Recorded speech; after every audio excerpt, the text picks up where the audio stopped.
Hey everybody, we are back. It's been almost 2 weeks now. It's been 13 days since the last Browns game, and we are playing the Dolphins. So with me today, I've got, as always, my dad down there in the bottom right, and we also have a friend of the show, Jonathan Schlegel, in my upper right. Jonathan, we'll start off with you. How's it going, and what is your prediction for today's game against the Dolphins?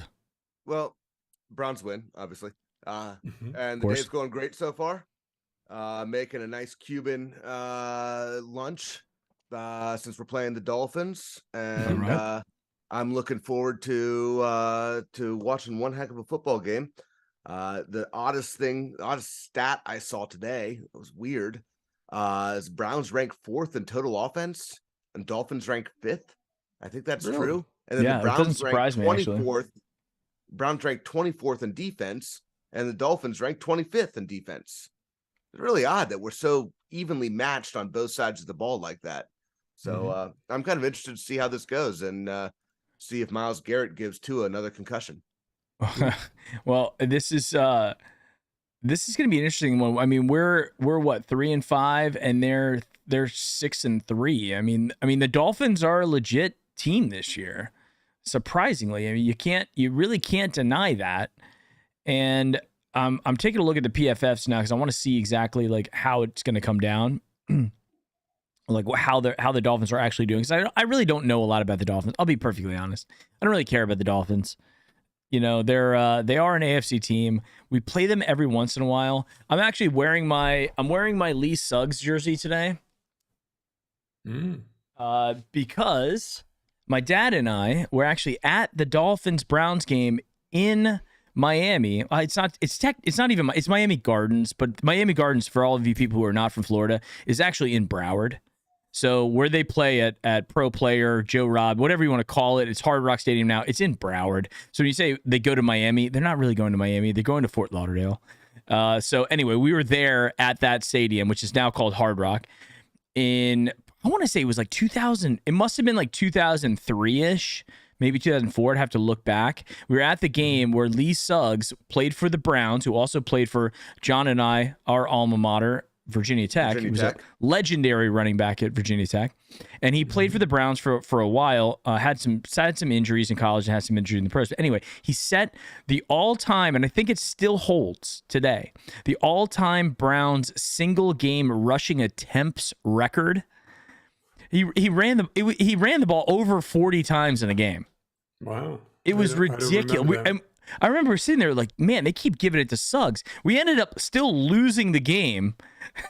Like, actually, unsurprisingly, we lost the game where we ran the ball that much. But Lee Suggs is in it. I was always been a big Lee Suggs fan. I happen to own a Lee Suggs jersey amongst one of my he might be one of my most obscure Browns jerseys that I own, if not the most obscure, because I think back to all of them. They're either quarterbacks or like really early first-round draft picks. But nonetheless, this one goes out to Lee Suggs. So going back to Miami, see how we do. Now, interestingly, again, we played the Dolphins, you know, every couple of years. Either they go to Cleveland or we come down. My dad and I actually were also. This is more Brownie post-game history, but I think it's interesting. We were at the Browns-Dolphins game back in like 93 when Dan Marino tore his Achilles in the game. Najee Mustafa returned an interception to the house, like 97 yards. At the time, it was the Browns' all-time longest interception return. I think Denzel Ward broke it.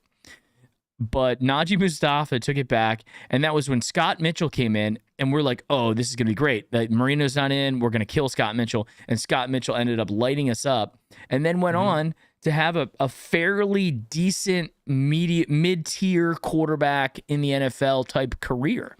Right. After that game. It was also a game in which Bernie Kosar started and didn't finish. I don't know if he got hurt or if he got pulled, but Testaverde did come in at the second half. We couldn't get the win there, but then it did lead. I want to say the next week, Dad. The next week was when Kosar got cut. No, it was the next day. The next day. Okay, so we saw Kosar's last game in Cleveland. Yeah, and he threw. What they had somebody put out a tweet the other day, and I watched it, and it was interesting. And in that game, Kozar at the end they were losing, I guess, I don't know, 35-21 or something like that, or they weren't going to win the game. Yeah. But he's driving them down at the end in the fourth quarter, and Belichick, who is the coach, calls a play. Bernie looks over. He doesn't like it, and they describe it as him drawing up a play on the ground, like kids used to do. He said, Yeah. "You go here, you go here, go there." He calls it. He throws it. It's like a 38-yard touchdown pass. The guy was 5 yards in the clear when Bernie hit him. Yeah. He goes, and it shows, that was Bernie's last, touchdown pass. And then Belichick didn't like the fact that he changed his play, and he cut him the next day. After the week before, Modell had signed Bernie to a $23 million contract. Yeah. Guaranteed. And no, I don't know if it was guaranteed. No, it was that was the thing. It was the guaranteed contract. And they looked at him and said, he's not meshing with Belichick. He's costing us a lot of money. And honestly, at that point, like Bernie, Dad, you sent me that tweet with all the injuries. It wasn't that Bernie wasn't capable. It was just that he was beat up and punchy at that point. And it was 22 concussions. Do you realize he had 22 known concussions? He said he had more than that weren't diagnosed. Yeah. And then it diagrammed his body and all of the multiple surgeries on his ankles, his elbow, his head, his chest, ribs, you name it. His knees, he got taken out one time with his knees that set him back. That led to, Don Strock coming in and some of the other backups coming in to help us win a couple of games while he was out. But he took a beating, and he still suffers from it today, I think, the damage to his brain. Yeah, 100%. You can see it sometimes in his public appearances every once in a while. He does a lot of commercials here in Ohio, and you see them on public or on broadcast television. I don't know if you guys ever see any of that. You wouldn't see that down in Orlando. No. No, we see him on the podcast though that he does with Hanford Dixon that on Big Play, and it is. I mean, you could tell that it's there, like he's thinking, but it like comes out delayed. It's like there's definitely some fog there, which sucks. Yeah, we thought he was drunk. We thought he was, the early part after he got out, and they pulled him over, I think one time, and gave him a sobriety test, and he had no alcohol, but he was slurring his words. I think they gave him a DWI, or they gave him something because they're like, we know you're on something. You must be on something. Right. You don't sound right. Yeah, they gave him a DWI, and then I think the judge threw it out because they're like, no, he literally has head injuries that have made him like this. And a certain doctor came out with a treatment, and like anybody, you get desperate. You try anything to help improve your situation, and this treatment, whatever it is. And he talked about it, I think, on the last podcast with Dixon, about how it changed his life. It got him back to a sense of normalcy to a certain degree. He still suffers. He realizes it. And I think he made the admission that it's going to get worse, even with this treatment, and that he may have 5 or 7, 8 more years really good, and then it's going to deteriorate. Yeah, it's almost like ALS. It's just going to break him down. Right. Which is the interesting thing is, as John, you're kind of joking around about Tua. Tua, I'm looking at PFF right now. He is the number 1 ranked PFF quarterback out of 39, 1 of 39, with an 89.5 offensive PFF score, a 90.2 on the pass. This 39.7 on the run. I don't know why they do that, but whatever. But 90.2 on a pass. And Tyreek Hill, who they got from Kansas City towards the end of his career and everything like that, so far is working out. He's the number 1 wide receiver out of 115 players being ranked as PFF. Well, I think Tyreek Hill is a big reason that Tua is ranked number 1 too. Oh, clearly. Tyreek Hill is number 1, it's and symbiotic. Jalen Waddle is number 5. Yeah. So they have 2 wide receivers in the top 5. That's insane. It's incredible. I mean, imagine taking Tyreek Hill and Jalen Waddle and putting them with any young quarterback. Put them with Trevor Lawrence. Right. You know, I mean, you're gonna look. It just that's what happened to the Bengals. Herbert Meyer might have his job still. Yeah, maybe.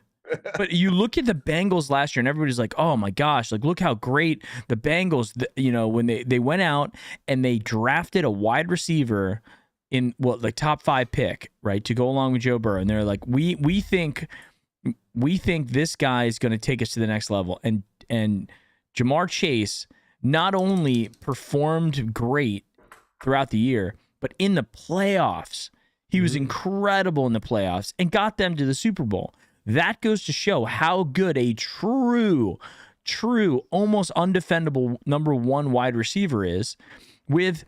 Honestly, Joe Burrow and Tua, it's not that saying I'm not taking anything away from them, but they're young. To come into the league and perform like Aaron Rodgers or Tom Brady at year 1, year 2, year 3 is rare unless you have these sorts of weapons around you. Whereas, the conventional thinking in the NFL is you win with defense and running, but now the game is clearly showing that you can win football games with a solid quarterback and dominant wide receivers. Well, look at what the Browns did with the pickup of Amari Cooper.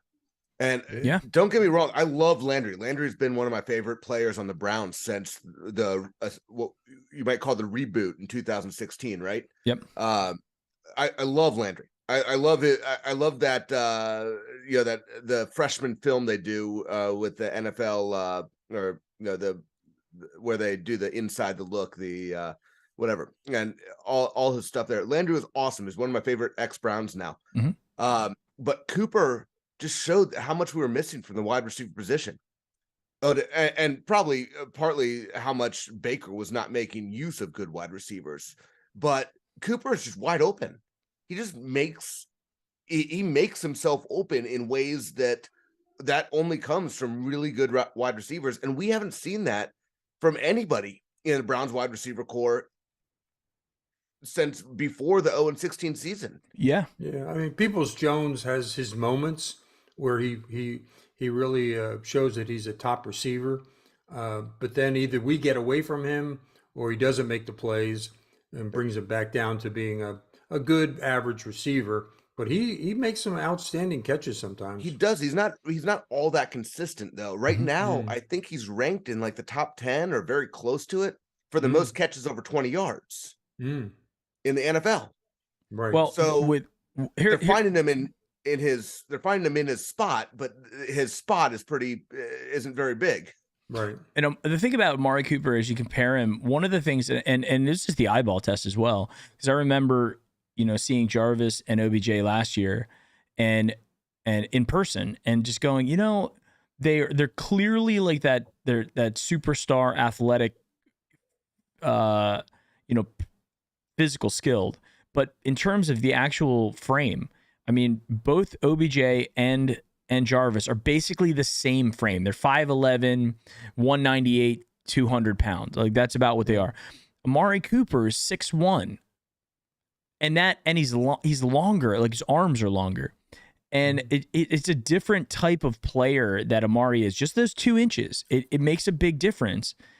And going back to what John said about him having catches over 20 yards, that's despite the fact that Jacoby does not do well on long passes. That's not his forte. Mm-hmm. You watch him when he holds the ball, and throws a long pass. It's like my heart, pumping away, thinking, "Oh, it's going to be picked off or whatever." He's real good at the 10-yard, 15-yard, down and outs, over the middle. That gets a ball away quick. But you ask him to throw it down the field, that's not his strong suit at all. Yeah. So it's amazing that Cooper has that kind of record. No, it's DPJ that's got the top 10 in the NFL for most over 20 yards. It's DPJ. Okay. Cooper is just, he's the one getting open, making all this. He's replaced Jarvis Landry and become better than him. Yeah. And I don't know if that's all Brissett or if that's all Cooper over Landry, or if it's a little bit of a mix of Brissett over Baker, and Cooper just happened to be. But Cooper's the eyeball test is I don't like that word, but whatever. I love that Cooper just gets open and open in a different way. That like there's a difference between NFL open and college open, but he gets college open in the NFL. He's got the ability to separate. Yeah, that distinguishes the good receiver. Besides having hands and being able to catch the ball, and speed is speed. But there's a lot of slow guys who can create separation, whether they be a spot receiver or whatever, a Welker, somebody like that. Brian Brennan, going back to our history, they're not the speediest guys on the field, but they create separation, and it makes them look and make the catches much easier if you can create that separation. Yeah. Looking at the other I'm PFFs sort of here. conflicted at this point from this game, from standpoint of I have Tua and I have Tyreek Hill on my fantasy team. So if they do well, that's not right. I'm rooting for a high scoring game. 32-28, 35-30, where they go back and forth, because I don't think the defenses can contain either one. And I'm hoping my pair connect. If the Browns win, great. I'll support it. No problem. Thanks. But if they lose and Tua and Hill have a good game, then I'll be happy with my fantasy team. Does anybody know what I want to see if is Denzel Ward playing? He's full practice. He's in. Okay, so let's talk about some of the other PFFs that we have going on here. Now, knowing that the Dolphins are going to throw today. That's what they do. Mm-hmm. They've got weapons there. From a defensive standpoint, we've got Myles Garrett, who's number 1 of 110 at the defensive end position. So he's the best, at his position. You can scheme around that though, and so his job is going to be disrupting the pass. But then if you look at our corners, we have Martin Emerson. Our best corner is a rookie, Martin Emerson, MJ Emerson, 18th of 114. Denzel Ward, the guy that we paid a ton of money to, who's been made out of glass ever since he's been in the NFL. When he's on, he can be on, but when he's not, he's really bad. And this year, he is 111 out of 114 at the corner position. He's one of the worst in the league. Wow. He cannot continue to do this. I mean, when you're playing worse than Grant Delpit and Jacob Phillips in relation to their positions, and you're the guy who they paid all that money to, Denzel Ward right now has been the biggest disappointment of the entire year, whereas you have guys on the flip side of the offense, Ethan Posick, he's in the center position. He's our second highest rated player on PFF. Ethan Posick is number 2 of 38 at the center. And he was a backup of a backup. Right. He's a guy that legitimately should make the Pro Bowl. We should have 3 Pro Bowl offensive linemen. Joel Bitonio, who's 1 of 81, definitely. He makes it every year. Posick should make it 2 of 38. And Wyatt Teller, 4th of 81. Those 3 guys should make the Pro Bowl this year, along with Nick Chubb. Now, then you got Jacoby Brissett. And Jacoby Brissett, for all intents and purposes, I'll say I've been critical of him, but out of 39 quarterbacks right now, PFF has him at number 9. And I really can't argue that he's not a top 10 quarterback in the league this year so far. Besides a couple really key mistakes, Brissett's been awesome for us. Yeah, he's been fine. Much better than I thought. Yeah, much better. Yeah, the interception in the end zone at the end of the game, and a couple other key ones. Those are tough, but he's been consistent and great, honestly. He's done everything we asked him to do. Everybody that I interviewed before the season, I interviewed like 5 people, all Browns influencers on Twitter. I asked everybody how many games that does Jacoby Brissett have to win before Deshaun Watson comes back for us to be in the hunt. Minimum they've said was 5. We are 2 games away from that. We're 2 games. We're 2 games left.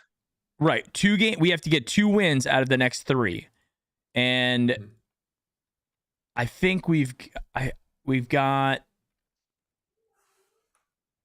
I usually know this off the top of my head, but we've got the Dolphins, then we've got the Bills, then we have the Buccaneers, and out of these games, and because we got to go to Buffalo, we haven't really played well in Buffalo since Bernie was on the team. Like, I can't remember us going to Buffalo and really just playing well.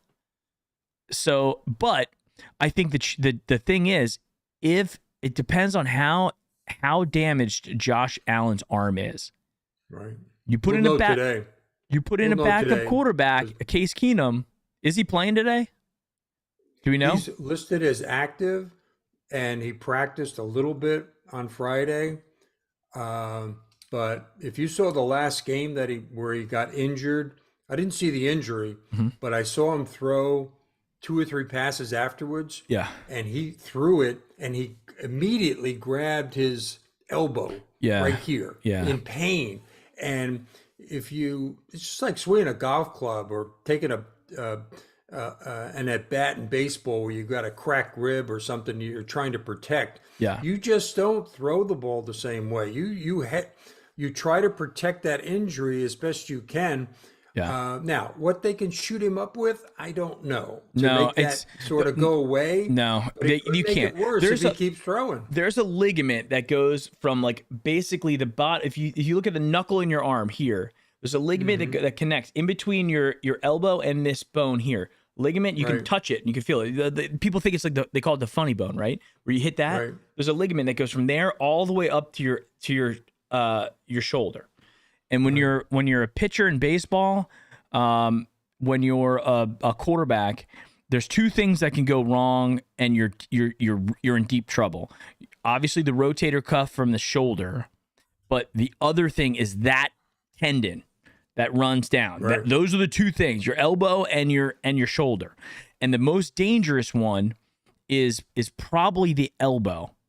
Right. This is where a lot of I don't know if like a Tommy John can fix that or anything, but from I was reading that they don't have a good track record on surgery for that. Yeah. And they do it in desperation to reattach it, to shorten it, whatever. But no, it's not good. It's one of those things not like Tommy John, where a lot of guys have come back after Tommy John. Yeah. There's been limited success with surgery on this elbow. So he may play today, he may not, but it only takes one throw the wrong way. So he'll set himself back the whole season. Well, that's the thing. They say that it's an injury that if you it's something that lingers, it just has to heal. You have to leave it alone. Right. And that's the most frustrating thing. You can't get out there and work it out like rehabbing it. It has to be just left alone. And this is not the first time. He's had this injury before, and he's come back from it, obviously, to throw great up until last week. Yeah, so that's what I'm saying. Good. You can come back from it. You got to leave it alone. But from what I was hearing about it, the other thing that's really frustrating about it is you can leave it alone for 3 months where you don't even pick up a fork with that arm, and you're fine. And then you're feeling good, and you're like, yeah, I think it's okay. I got no problems. And then you go to high five somebody, and when you're walking down the hall, and bam, it re-aggravates. And then guess what? You're set. It's not like, it re-aggravates and you got to take some Tylenol or take a shot. You have to then rehab it again. So it is, and I don't know how much you can get through it, but another guy that people were saying is dealing with a similar thing that is just kind of dealing with it is Matt Stafford. Because he is not playing. I mean, he's a completely. He looks washed this year, washed. And I never thought that would happen. I drafted him in fantasy. I took Allen Robinson, backing him up as well. So I'm telling you guys, if we can get through, because I just feel like you don't want to bet against Tom Brady. even if the Buccaneers aren't great, you still don't want to bet against him because he's a different thing. But if we get through today and somehow don't get Josh Allen or get the 30% Josh Allen, I'm telling you, we do have a shot against the Bills because of this injury. Then we get the Buccaneers, and hey guys, if we win 5 games, we're at 5 games by the Texans, we could make a run, because I really do believe that Deshaun Watson with this team, if you look at Jacoby Brissett and how he's kept us in it, you add Deshaun Watson, who's a dynamic player, I don't know. I think we would have a shot to make but we need to win 2 more. Well, here's the big question though. Do you just throw Deshaun Watson in there right from the start? Mm-hmm. Or do you integrate him in there and have Jacoby Brissett start, give Deshaun Watson the reins in the second quarter, and then give Brissett again? Not. I don't think there's any come in with rust. I don't think the only way that scenario plays out, John, and literally the only way, is if we win the next 3 games, and Jacoby looks like on fire. If he looks so good that we can't like I'm saying throwing for 400 yards for the next 3 games and we win all 3, then yes, I would say, you know what? Why rush? It's the Texans. They're terrible. And let's spoil the Texans. This is the Texans Super Bowl. You know, they get to play against Deshaun Watson again at home. Yeah. I say let's spoil it and see what happens. And then if Jacoby goes out and stinks it up against the Texans for whatever reason, then you put in Deshaun and have Deshaun come back to beat them. That'd be amazing. But the only way we do that is if Jacoby's on fire for the next 3 games. There's too much money. No, there's no doubt that Deshaun Watson has a job. That's obviously you can't throw that money away. It's just that's paid. It's gone. The question is, you know, if you need to win that next game and Deshaun Watson has a lot of rust on him and he's not playing well, but you got to get the win in. Do you have Jacoby help you get the win in? And you might be right. I think if Jacoby is struggling he's been consistent, but if he's struggling over the next 3 games or not on top of his game, then no, they're just going to put Watson in. But I think your analysis might be right. That might be the only condition where Watson doesn't immediately jump in. Yeah. Now looking at the Dolphins defense, the Dolphins defense is like an interesting one because they're not dominant. You can't say that. They don't have a dominant player, and they haven't performed to the. Well, they just picked up Chubb, right? And Bradley Chubb, he's 32nd out of 110 at the edge. I mean, he's not a dominant player per PFF, but he's definitely decent. Like I would have loved the Browns to have gotten Bradley Chubb, like to go on the other side of Miles and be that long term on the other side of Miles' solution versus what Jadeveon Clowney's been. But other thing, Bradley Chubb, he actually is related to Nick Chubb. He's like a second cousin once removed. There is actual relation, yes. And they both came out in the same draft too, which is interesting. And Chubb is the descendant of the founder of Chubbtown, Georgia. Correct. So yeah. So they're all related. I mean, and honestly, it is I don't think I've ever met anybody with the last name Chubb other than the only thing I know about Chubb, the insurance company. I don't know if they're related to the insurance group, but the Dolphins defense, I think with the Browns, we're very top heavy, and then we're like bottom heavy. We're not. We're the Dolphins on rushing, Mike, defense. I think they're towards the bottom 20 in the 20s for rushing. Yeah, defense versus run defense, they're not great. They don't have anybody who's like amazing against the run defense today. You know, run the ball first, play action. Yes, you're right. We should be able to, but I think the challenge here is the Dolphins' offense is so good and so they can strike quickly. They're like, I look at the Dolphins as a poor man's Chiefs. Yeah, right. Right. They have poor man's Pat Mahomes. They have old Tyreek Hill, who's still extremely productive. And then they have Waddle, who's like, another. He's like I guess you could say the Kelsey type, even though he's not a tight end. But they also have at tight end Mike Gesicki, who is decent. So, but Mike Gesicki is like a super poor man's Kelsey. But on the defensive side of the ball, they're not top or bottom heavy. They're middle heavy. Right. So they're just like decent at defense. And that's kind of all you need. So this is a game, honestly, guys, I think that I don't know what the line is. I would say we're probably a touchdown dog here. 6.5, 7.5. Yeah, so I think that's probably what it is. Browns. That's wild because it was only a couple days ago that was 3.5. So it was essentially a coin toss. It was 3.5 in Miami's favor as the home team. So that's essentially an NFL coin toss. Okay, it is still 3.5. Okay, so that's what so Vegas agrees with us that it's a home field advantage type thing. So again, guys, this is gonna come down most likely to making or missing field goals and when those field goals come. And if you're Kevin Stefanski and we drive down on the opening drive, we get it within the 10-yard line, it's 4th down, and he goes for it, knowing that the game is a 3-point spread, it's frustrating, right? If he doesn't get it, there's gonna be a lot of angry people. And not because of the spread. Like, I'm not betting. I don't care. What I care about is that I hate leaving points out there. Yeah. Especially when we have a 25th or 24th ranked defense. And if you don't have a good play, I mean, that's half the time that we go for it, on the 5-yard line, 4-yard line, 3 line, on 4th and goal or whatever, instead of kicking the field goal, we try to score the touchdown to get a little bit more advantage. We don't have very good plays. That's the thing. Stefanski play action, whatever, himself. It's just routine. Stefanski wants to do something. Hey, I'm going to make it unexpected, so I'm going to throw a pass. Everyone expects Nick Chubb to get the ball.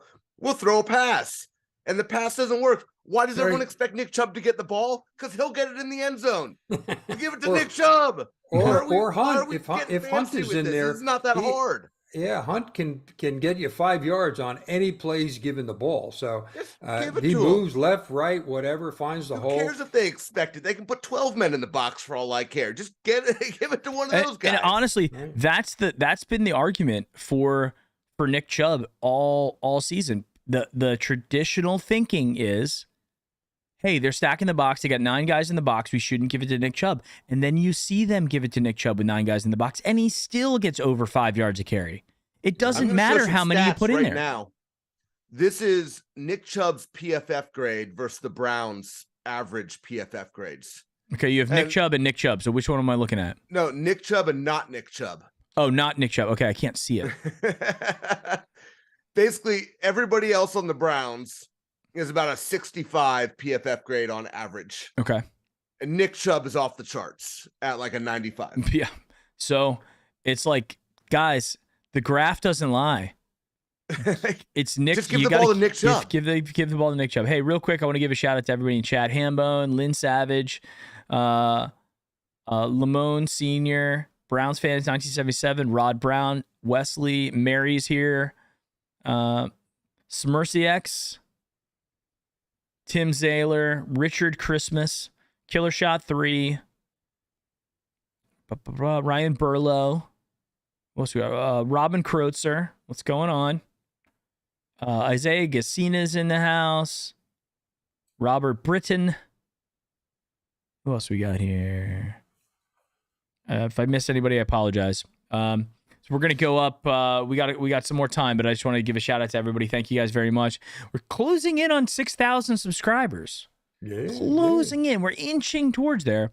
Whereas if we get to 6,000, that's officially 1,000 subscribers this season thus far, which is a positive for us. So more subscribers, the better. If you're not subscribed, please do. I know there's definitely a lot more people.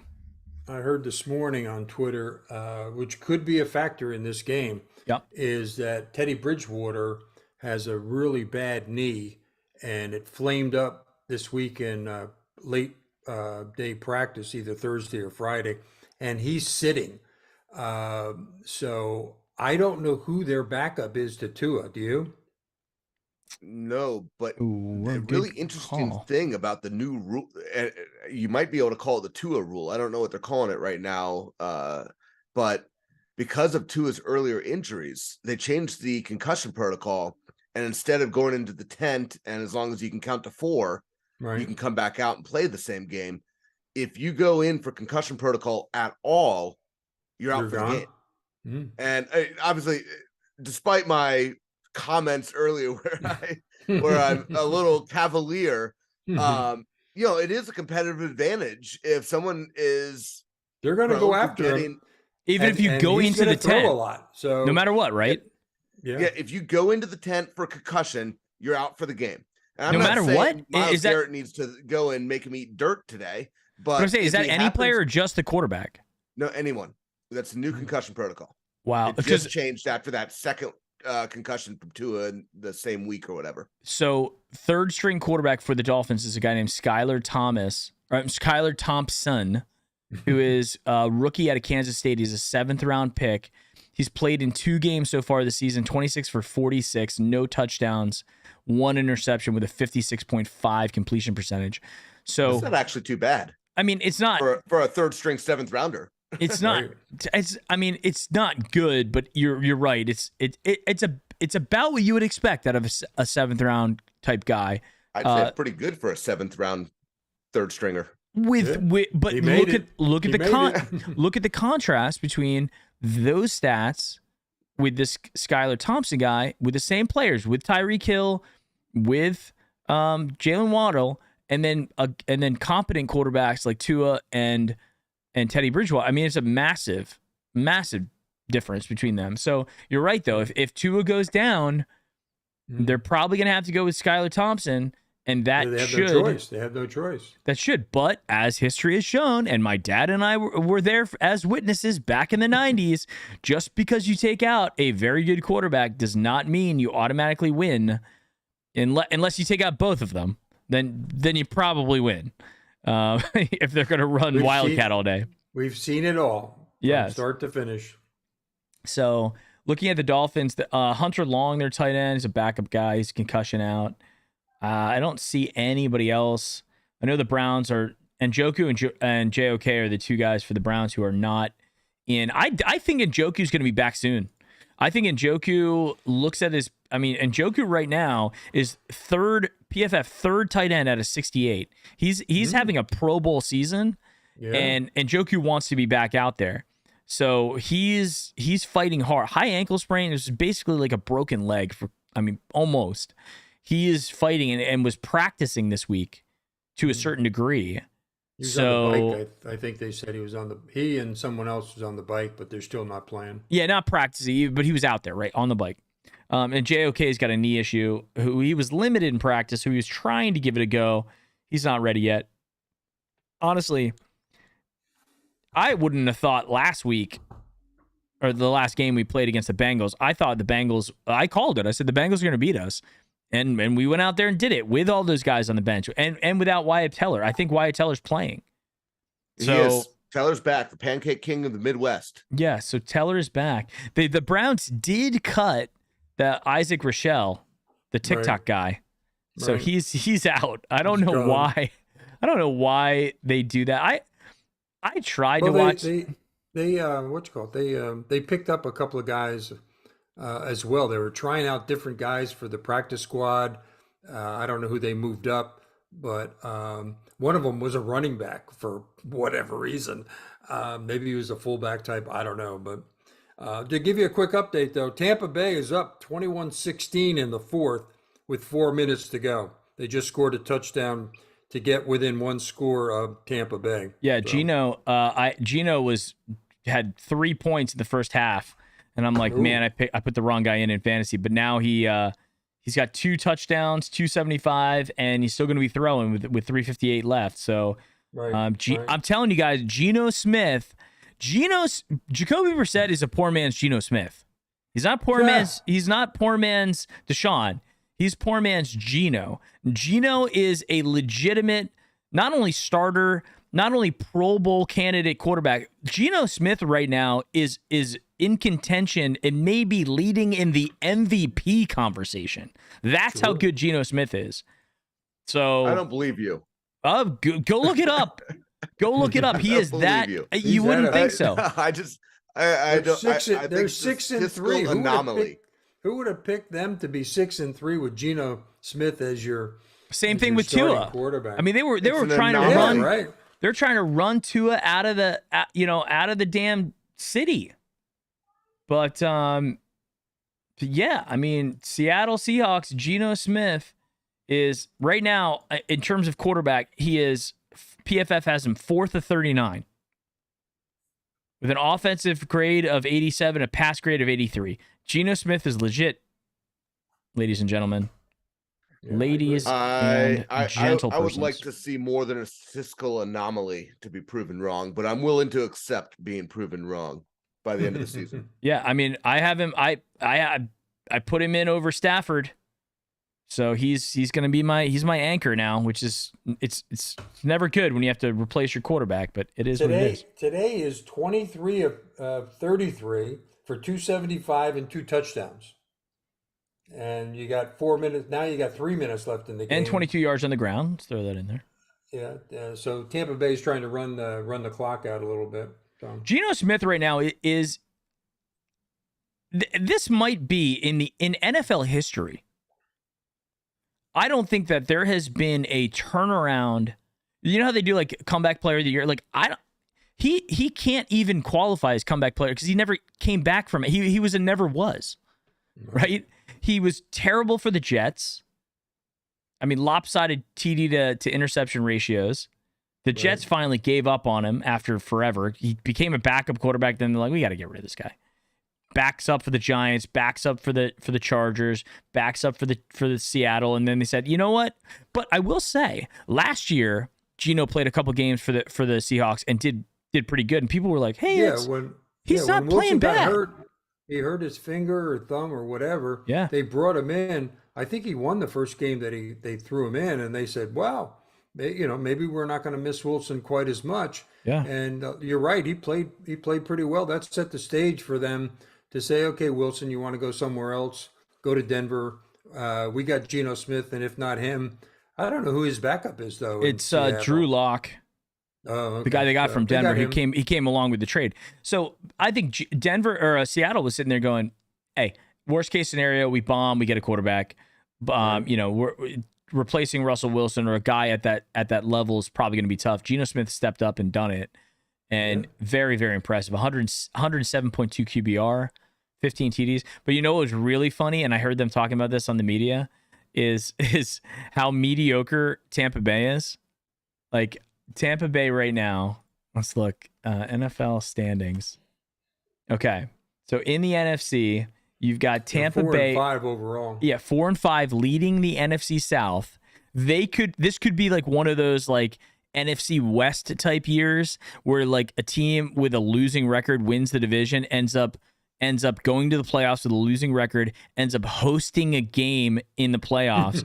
And think about this. Think about who Tom Brady would have to play against. Who? A, Geno Smith. B, he would have to play against Daniel Jones. Garofalo. I mean, think about Kirk Cousins. Right. I mean, you're almost saying, all right, just when they talk about I don't personally buy into the fact that people think that the NFL is rigged. It's just too much going on. It's like, I believe, I mean, you want to talk to me about the moon landing?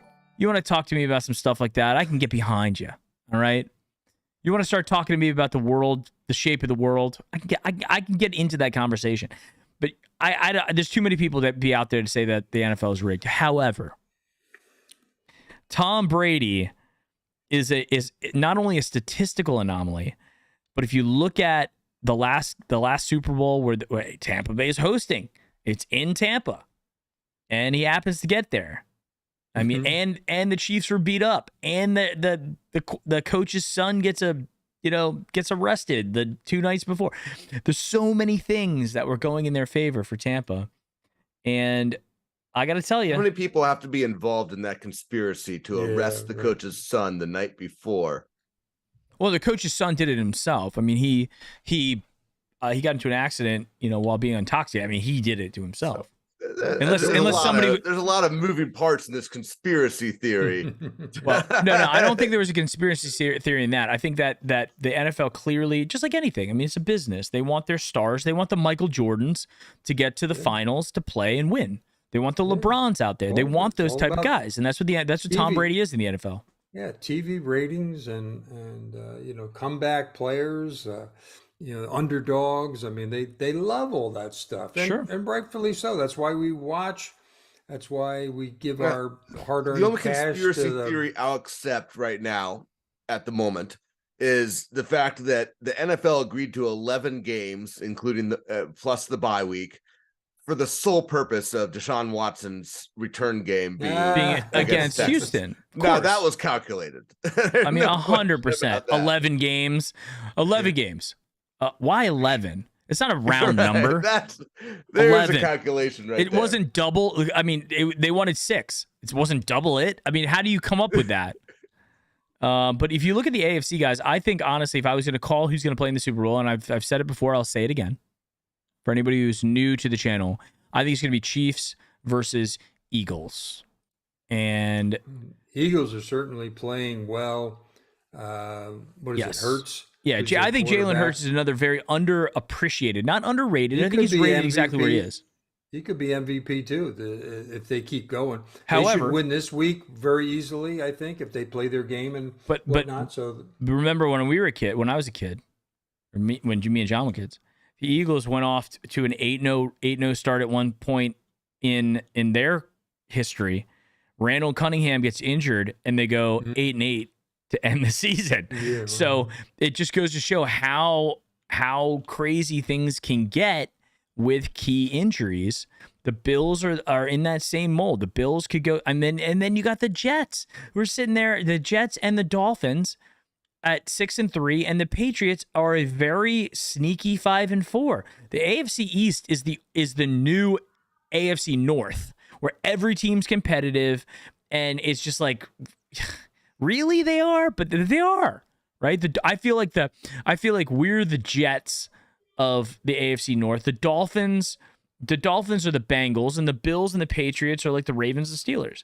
So we have a very similar conference or division in the conference, and this is that season where like they're hyper competitive, whereas on the NFC South is terrible.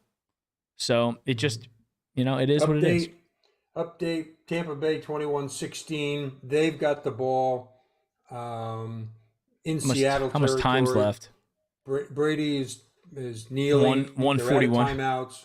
It's over. It's over. All right, I'll take 9. I'll take 19. They pull off a Jets versus Browns upset. Hey, I'll take 19 points for Geno. He overperformed from his fantasy projection. I'll take that. I just also want to say I have the pregame on the background on my TV. Chubb, they just showed the Browns and Chubb. Chubb has 10 rushing touchdowns and is leading the league right now. Good for him. So if we do anything fancy at the goal line and we throw a pass on 4th and 1 instead of kicking a field goal or not giving it to Chubb, I'm going to go and kick Stefanski's pants. That's the part of the Stefanski's game that I think frustrates a lot of people. It's that he's so smart that he tries to outsmart everybody, whereas sometimes brute force just wins. Yeah, exactly. It just does. So it's you like, don't have to be smarter. No, just do what you're good at and go do it, because they can't stop it. That's why you're so good at it. Correct. Now, I do think, however, I would be less upset with a 4th and 1 pass when Deshaun Watson's out there, because Deshaun Watson he's a much smarter quarterback than Jacoby Brissett, and he gives us the element of being able to run. Right? Yeah, he might be outside the tackles and dive in himself. Correct. Right. And And I think Deshaun he's a more accurate passer. I think the one element of Jacoby's game that I do kind of criticize here is from 10 yards and under, Jacoby is like a different quarterback. He's frozen in the red zone. Whereas I felt like Baker was the opposite. Baker outside of the red zone was kind of mediocre. Inside of the red zone was always elite. He was, and I'll argue that because the stats back it up. Baker's very good in the red zone, whereas I feel like that's kind of similar to or the opposite for Jacoby. Jacoby is very good outside of the red zone. He kind of freezes inside of it. Deshaun's good everywhere. Deshaun is a guy that, again, I went back, I looked at film. I'm not saying I'm a film guy, but I went back and looked at film. I looked at highlights. Aren't you? I looked at highlights. Aren't you a film guy? I'm not a film guy. Not by any means. That was another thing that was trending on Twitter. These D-bags who are out there that are like, I study the film. No, you have the all 22 like everybody else. You pay for it, and then you might watch it once and then make some opinion and then tweet it. You're not studying the film, you D-bag. But I will tell you that you can't argue. Like Deshaun Watson is transformational when it comes to what he's going to do and the element that he's going to bring to this offense with his ability. Now, he hasn't played football in a long time, but you don't just forget how to play football. He's going to be on the practice field Tuesday morning. Yeah. So he's going to be practicing. He's going to be getting ready to take over the week after, or no, 2 weeks after, whenever we play Texas. And I'm actually concerned that you do forget how to play football. I don't know. It's the speed. Everybody talks about, well, it's one thing to practice during the week or not practice during the week. Then it's another thing that once the game starts, it's 100 miles an hour. It's not 80, not 75, not even 90. It's 100 miles an hour. And if you're not quite ready for it, I think he's going to struggle a little bit when he first comes out. Too. And but he's got enough games that he could make a difference. I'm very worried about the transition. I don't want Brissett to be our long-term solution, and we know what our long-term solution is. We've bet the farm on it. That's the end of that discussion. Correct. There's no out, except maybe in the 5th year of his contract or something. But there's no out. So we're stuck with what we've got, which may be great, but by God, it's very likely there's some transitional difficulties, and if he doesn't get back up to his prior level, God, are we up for another 18 years of hell? I think this, guys, I really think this year, and I think that we're trying to put a nice bow on it, but this year is basically a wash, and it wasn't that initially. I think coming out of the gate against the Panthers, we're like, okay, this is something. But then the Jets game, when my dad and I saw that loss at the end, it was over. The season ended. Bullshit game. The season ended on that with that minute 34. The season was over. It's a wash. Awful. It's a wash.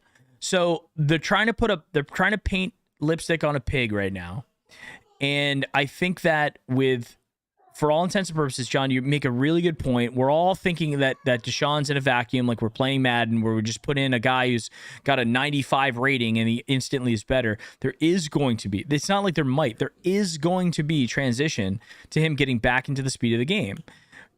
But I will tell you this, I would almost say, and I know it's strange to say this because it's an away game, but it's almost like the best possible place for him to return is a place where he's played his entire career. He knows every artificial blade of grass on that field.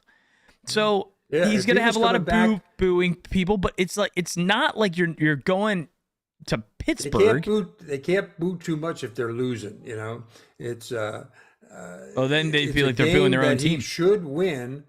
Even if he's rusty, they should win that game considering who they're playing. Yeah. And imagine if he was coming back against Pittsburgh or Baltimore or even Cincinnati, they would be out for his head. And as soon as he goes down, as soon as he gets sacked a couple of times, as soon as he throws an interception, the boo birds are coming out. The I told you so's are coming out. I mean, he's got to have a lot of weight on his shoulders. And thank God he's got Texans to come out against. Who do we play after the Texans, Mike? The Bills. Oh no, I'm The sorry. Bills. No, I'm sorry, not the Bills. We play. I want to say it's a divisional game. We play the Bengals. Yeah, Yeah, at home or away? at the Bengals. At the Yeah, Bengals, so we that- already played them at It's home. not a bad. Like we don't play. We play good there. Like Yeah, that's true. We play played good against Cincinnati, So And so it's at Texans, at Bengals, home against Baltimore. So Deshaun doesn't have to go to Baltimore, which is great. right. Home against the Saints, a dome team coming to cold Cleveland on Christmas Eve. Another ruined Christmas, guys. Get ready for it. The Browns Who Stole Christmas version, episode 2. And then you've got the Commanders at Washington 1-1. Not afraid of that. Right. At Pittsburgh, week 18. And typically you'd look at that and go, that's going to be a problem. Kenny Pickett's terrible. Right. He's he's statistically one of the worst rookie quarterbacks ever. So I think that Pittsburgh's and they just traded Chase Claypool. I mean, Pittsburgh's not circling the ball. They are going down the pipe right now.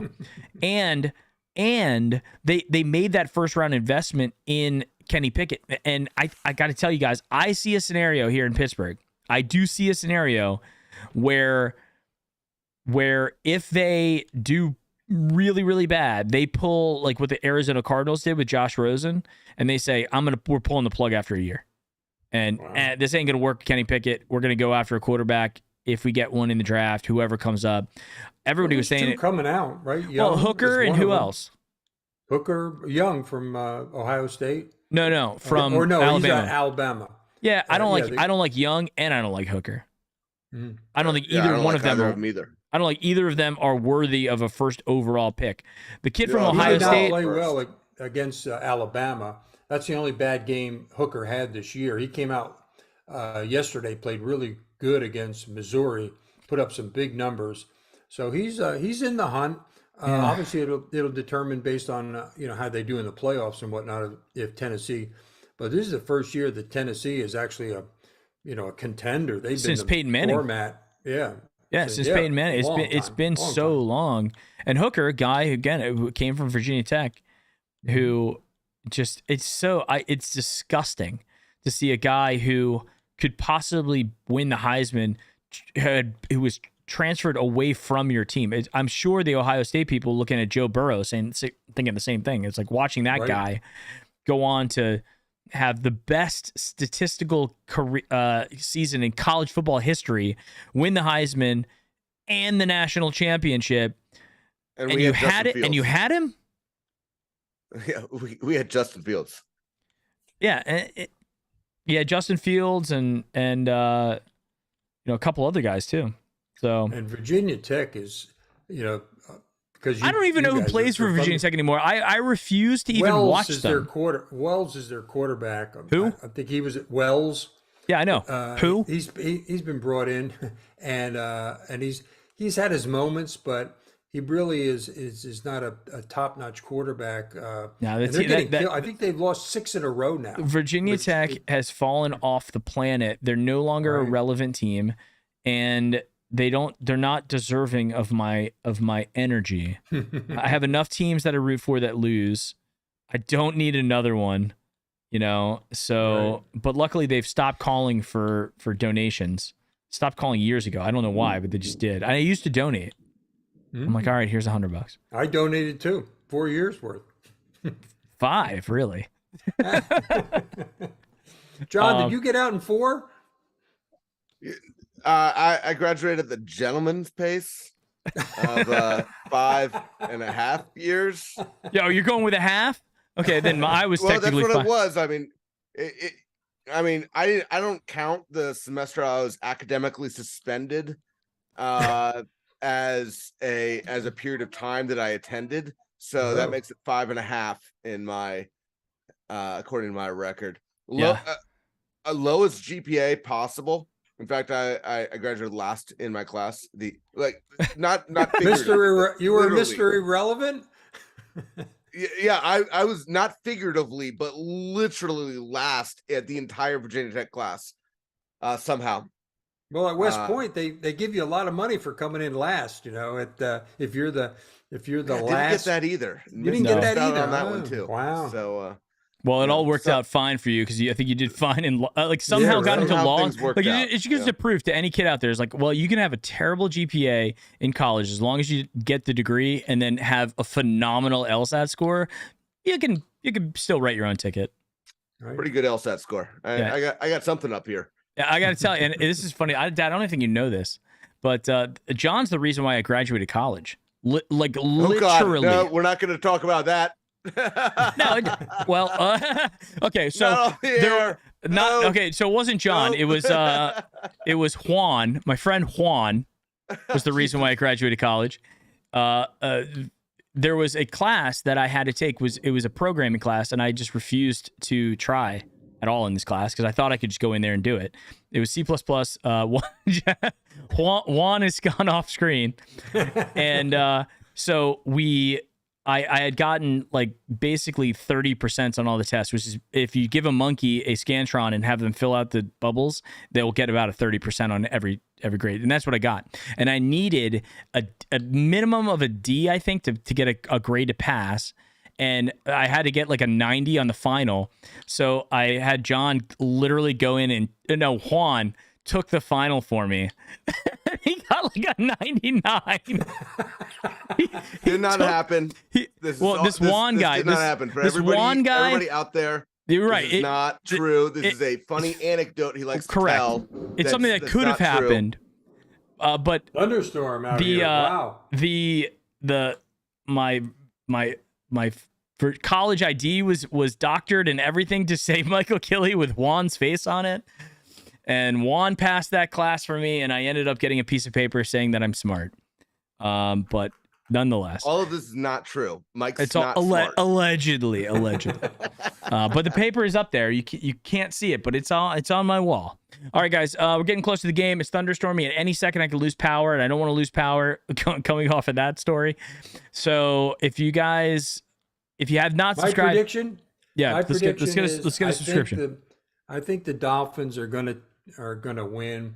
I'm hopefully optimistic that we put up some good numbers, we put up some scores, we keep it competitive. I want to watch the game all the way to the fourth quarter. I don't want to have to turn it off at halftime. Well, we always watch the whole damn game anyway. I know, but you lose interest. You get behind by 2 touchdowns, and you're not playing well. The weather shouldn't be a factor. Shouldn't be too hot today down there, I wouldn't think. Yeah. So they stormy in Orlando. Adjust to it. So I'm thinking 32-28, 32-27 Dolphins. That's what I'm predicting. I think the Browns win. I think the Browns win this one. I'll give you my score prediction in a second. I'll let Juan I talk. with how you want to watch the game. I hate a close game. I do not want it to be 30-27 or 21-18. I don't want anything like that. Well, that was the good part about the last win that we Browns. Yeah, that's the good part about the last game that we won. We actually were breathing, normally in the last 4 or 5 minutes of the game, knowing that we didn't have to make some miracle comeback or keep them from scoring that winning touchdown on us at the end. So let's see what happens today. I just think that Dolphins are too explosive. So even if they got behind by 14, God forbid we go up 14-0, that could be the kiss of death for us. God forbid. We don't hold those leads very well. Well, maybe we don't, but neither do the Dolphins. But furthermore, true. I want us to be up 45-0. I predict we win. I don't know what it'll be, but I'm no housewife that just says, I just want a good game. I don't care about any of that shit. No. I want Browns to win full throttle. That's it. I hope that we dominate them. I don't even have to look back, and I just enjoy the throttling as we go and beat the crap out of the Dolphins. That's my desire for the game. But I think we win. Maybe it's a close one. I hope it's not in our favor. And that's the end of that. I think it's gonna be a high scoring game as well. I think there's points are gonna be scored, and I think that we do win. I think we're gonna surprise a lot of people. I don't think that I think if we win, we're gonna win on the ground. And then somehow magically we're gonna hold Tua accountable for his. You just got to avoid QB rating. Those heartbreak turnovers. That tip ball that gets right into the Dolphins' hand, that strip, fumble, that we lose control. So the turnovers in every game play a key role. Mm-hmm. So if we can stay away from those, stay away from the stupid penalties, and then Jacoby manages the game, and hopefully the play action will free up his passing game, and then just hope for the best at the end. Yeah, absolutely. I think it's going to be a high-scoring game. I think the Browns win. I hate saying that because I said the Browns were going to lose last week, and they won. So maybe it's better to say they lose. All right, I'm going to switch it. I say the Browns lose. I think John said they were going to win, right? I think so. Yeah, I Close think game, I think he does. Okay. All right, guys. Thank you guys very much for being here. I'm going to leave the stream up so you can chat during the game. Chat with me on Twitter as well. We'll see you over there soon. And go Browns. Go Brownies.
Everybody working on some audio stuff. Be there in a second.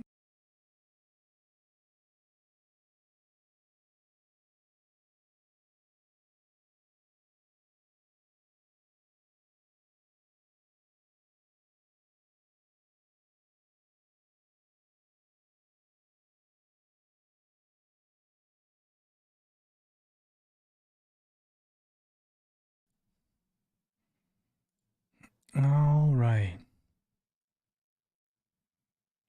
All right. The dumpster fire continues. We are, what, 3-7 now? We're at 3-6. Let's take a look. The old standings, 3-6. All righty. We've got some press conferences that I'm waiting on. See if they're live yet. Browns.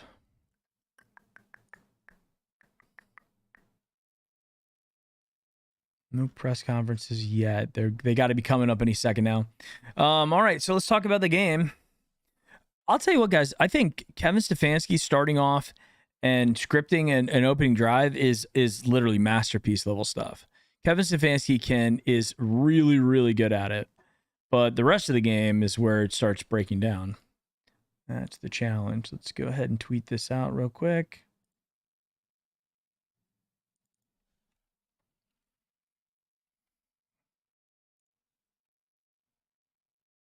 Browns versus Dolphins post-game show.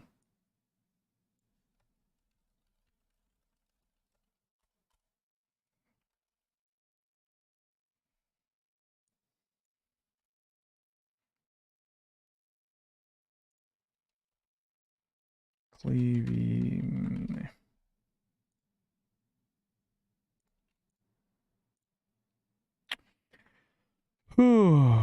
We petered out after the first drive. I agree, Steve. It was pretty ugly. Yeah, I mean, basically, it was over in the first half. And I think that unfortunately, the thing that really put us over the edge there was, or really what started the momentum shifting was when Chubb fumbled. That hurt. Not saying I blame this game on Chubb. Don't get me wrong, I don't. But I do think that it hurt.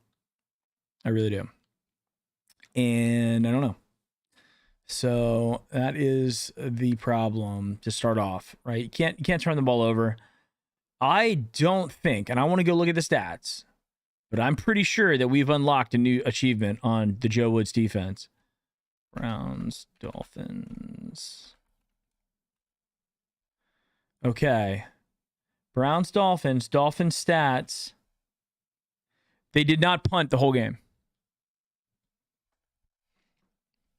New defensive achievement unlocked for the Browns. They did not punt the entire game.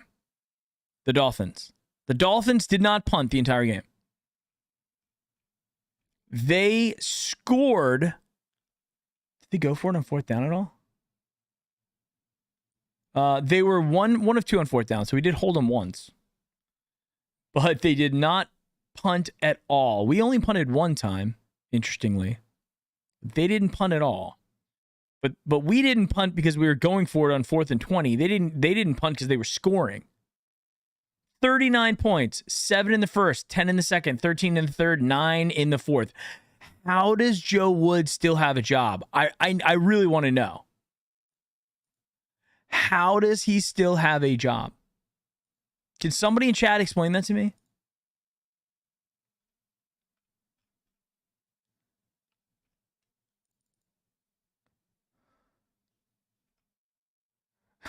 Joe, Tony Two Glove, garbage in, garbage out. I hate this coaching staff. Head coach, I mean, it's bad. Myles Garrett did nothing. Let's look at the stats on the Browns defense. Myles Garrett, Mr. 99 overall on Madden. Mr. 99 overall. 1 tackle, 1 assist today. Schemed out of the game. That's Myles Garrett for you. It's our best player statistically. Really bad. Nick Chubb, 11 carries for 64 yards, 58-yard average, and a touchdown. Most of those yards came on his 33-yard touchdown play. Jacoby Brissett, a mediocre 22 of 35, 212, and a touchdown, no interceptions. Kareem Hunt, also a non-factor, six carries, 10 yards, an average of 1.1 yards per carry. That's why they were trying to trade him, because he's not doing anything. Peoples-Jones, 5 catches for 99 yards. Cooper, 3 for 32. Not good. Harrison Bryant, 3 for 15 and a touchdown. David Bell, 3 for 23. I mean, these are mediocre. Other than Peoples-Jones, who had himself a decent game. And a lot of them came on that one long pass that he had in the first drive. But Peoples-Jones, with a respectable stat line. Defensively, Sione Takitaki continues to play surprisingly well. Sione had 8 tackles, 2 assists. Grant Delpit did 6 and 4. Denzel 6 and 2. This is the big stat line though. Time of possession, the Dolphins 33-14, Browns 26-46. So they had it for 33 minutes. We had it for 26, almost 27. Penalties, one of my favorite things. We had 6 penalties. They had 5. We had 1 fumble lost. They had none. No interception thrown in the game. They had 30 first downs. They had 30 first downs. Hey, on the flip side, we hit 6,000 subscribers. Oh, here we go. We do have the press conferences. Toby was just under duress a few too many times. We know they have good rushers. Get it. But we have to do a better job. Yeah, Wyatt, it's not a new injury. He was battling. He was trying to work through it, but just wasn't himself, so didn't feel like we could put him out there. And then Lake just had a couple guys coming out, but we'll look at them today anymore. Yeah, but we'll see. I don't think we've got a chance to look at them. Not sure how serious it is.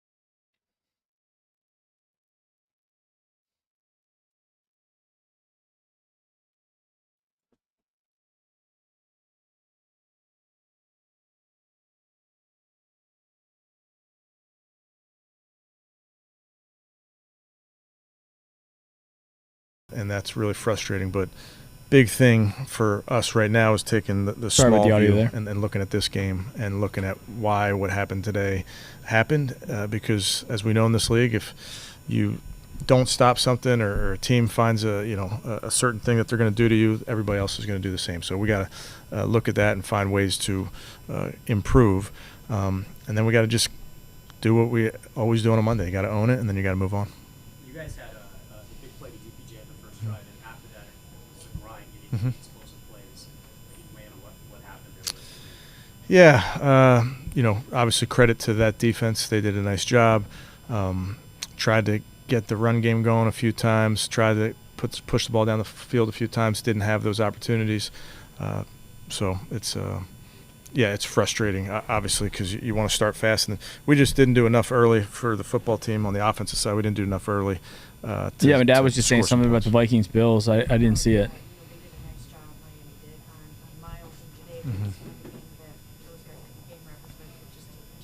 Yeah, they did a nice job. They got the ball out of their hand. They ran some under center keeper and play action type stuff that really didn't allow our guys to just pin their ears back and rush. And when you have the run game like they did going today, that keeps us off balance defensively. John, how much of a downer was that series with 2 minutes ago? Yeah, a lot of it, Tony. But that one in particular, you're trying to come away with points. You get a big stop. I think we had a penalty on that drive. So it's like anything else. If there was one answer, it'd be, hey, it's this. But it's all of us. We all got to own it. We all have to be better. And then we got to identify those things that need to be corrected. You guys had talked a lot about the way they came out against the Bengals with a renewed energy and enthusiasm. Did you not feel that same energy from these guys today? From our players? From the Browns? Yeah, no, I think I don't look into that very much, Mary Kay. I think we just got beat. I mean, it's simple. Heat factor, 101 on the sideline there. No, I wouldn't. No. Don't just a team issue, but nothing else.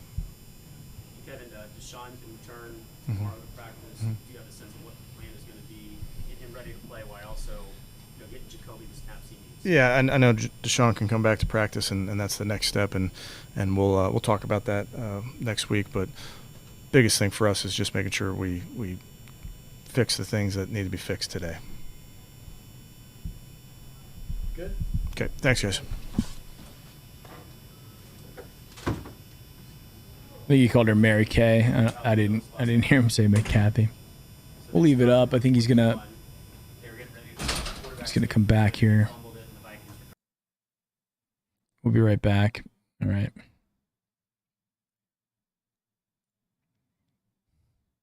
We'll go back to press conferences as soon as they are back. Yeah, guys, the season's over. The season is over. There's no playoffs. That ain't happening.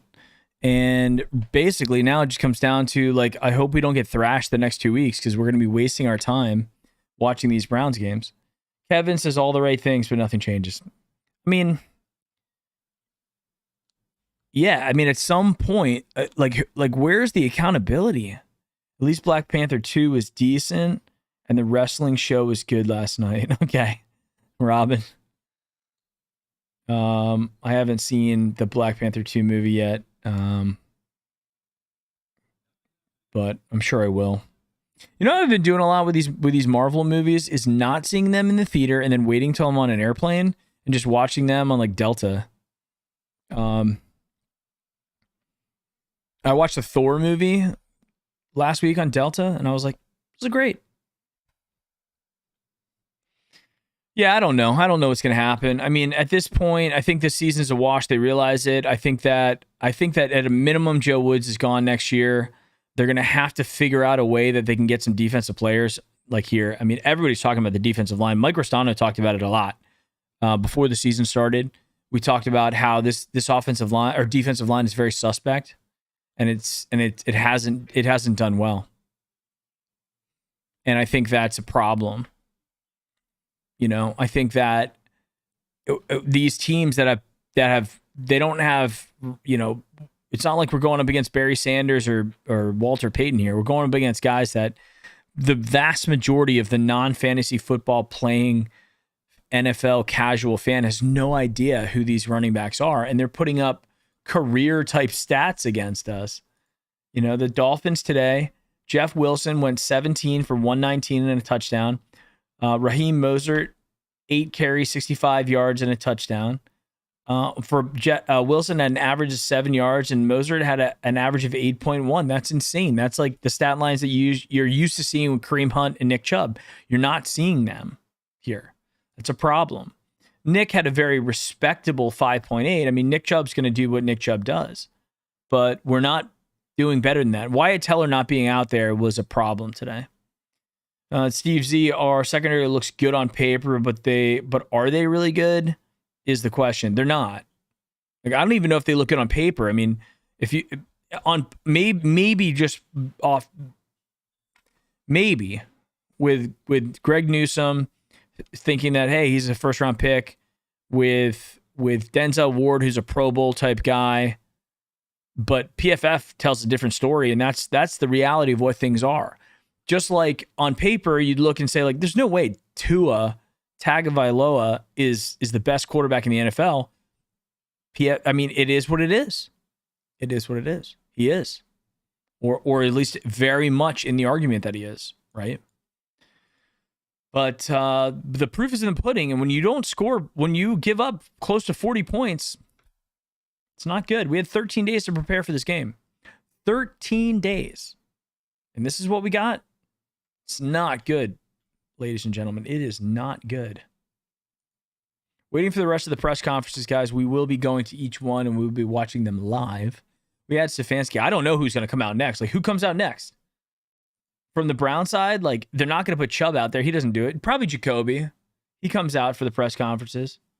On defense, who do you bring out? You bring out Sione Takitaki, maybe, who had the best game?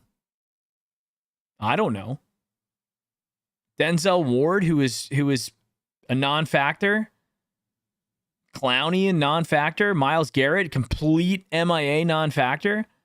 I don't even blame Martin Emerson. He tried his best. He got burned, but he tried his best, and Tua just dropped it right in the bucket. Nothing you can do. Robin. Oh, here we go. We got Jacoby. Let's go back. Yeah, I mean, knew they were a physical team. We just got our ass whooped today, and I mean that's frankly what happened. It's not wrong.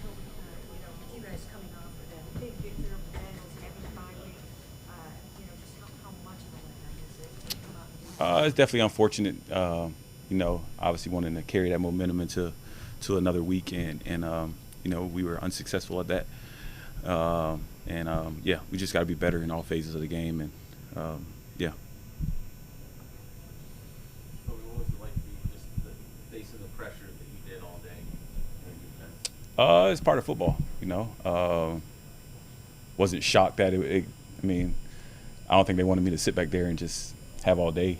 So definitely thought that's what they were going to do. And like I said, me being better with my answers, Field and fighting game is us crazy. as a group being better with our answers when things like that happen. Yeah, my dad was trying to tell me about that before he left, and I was like, I'll call you after this is over. Both teams string it over on down, them scoring and then getting it done. Yeah, that's tough, especially in a moment like that. It's you got to find a way for those things not to happen, and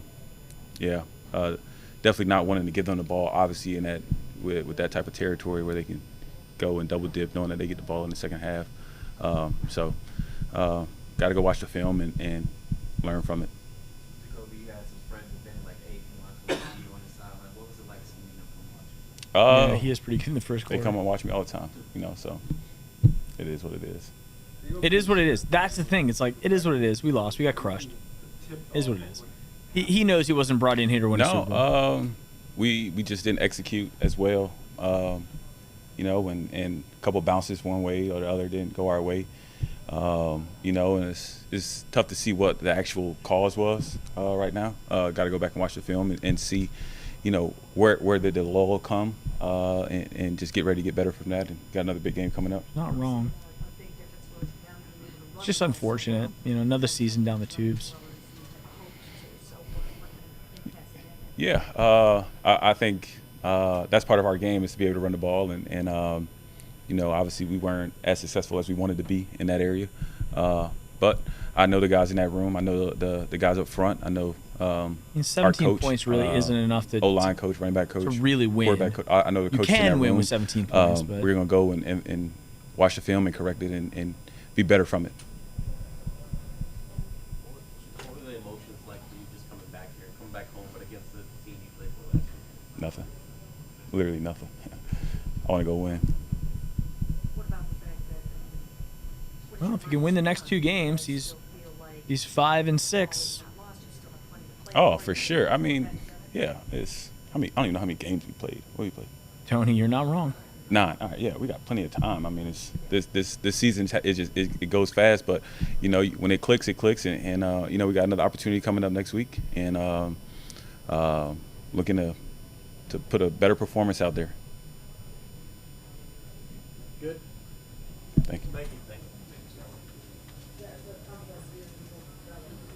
All right, that was fun. Bills drove down the field, kicked the field goal. Yeah. Overtime. So back to dumpster fire land. Back to dumpster fire land. Worst game of the year. Yeah, it's tough, guys. It's tough to even care about what. I mean, these guys come out there and they're like, yeah, it's tough. We played. Things didn't go our way. Ball didn't go our way. Had some bad things happen. We'll watch film, get better. They don't care. Cleveland Browns, absolutely pathetic, depressing. It is. It's sad. It's like we're wasting our. Actually, I'll be honest, guys. I when I was like, it's Sunday, and I'm like, I could have gone to watch my son's final performance in his play. I could have done other things with the family. I could have cleaned up this room.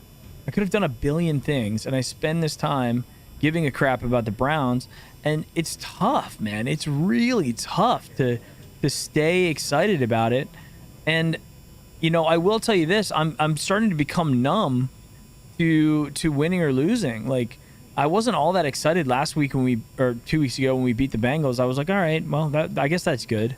And then today when we're losing, it's not that I'm sad. It's not that I'm depressed. It's just that I feel nothing. You know, and to feel nothing is the part that's scary. You know, it's like, well, who cares? Any team coming off a bye week comes back strong and inspired, except us, says Cleveland Browns. Yeah, I mean, we had 13 days to prepare for this. 13 days. If you got 13 days to prepare for a game and you come back and you get whomped, it's not good. We're used to losing, which is sad. I know, but like, it shouldn't be like this. It should feel bad when you lose. It should hurt. I honestly don't even care. I'm like, all right, tomorrow's tomorrow. Wake up. No Victory Monday, no mug. I took down my Victory Monday flag. It's not even worth it. It just is what it is. All right, guys, I got to run. I don't care about the rest of this press conference. It doesn't matter. They're not saying anything worth it. I don't care who comes on next. So, thanks guys for watching. Thanks for getting us to 6,000. Appreciate that for all the new subscribers.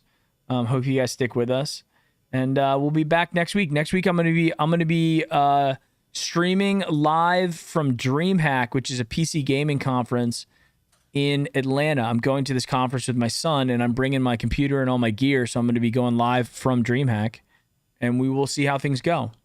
So hopefully things will go okay, and it won't be too loud in the background and everything, and we'll be all set. But if not, I don't know. We'll figure it out. But we'll be streaming. Nonetheless, we will be streaming. All right, guys. Thanks, Robin. Take it easy yourself. We will see you next week. Love you all. Go Browns. See you, Cleveland Browns. Later, bud.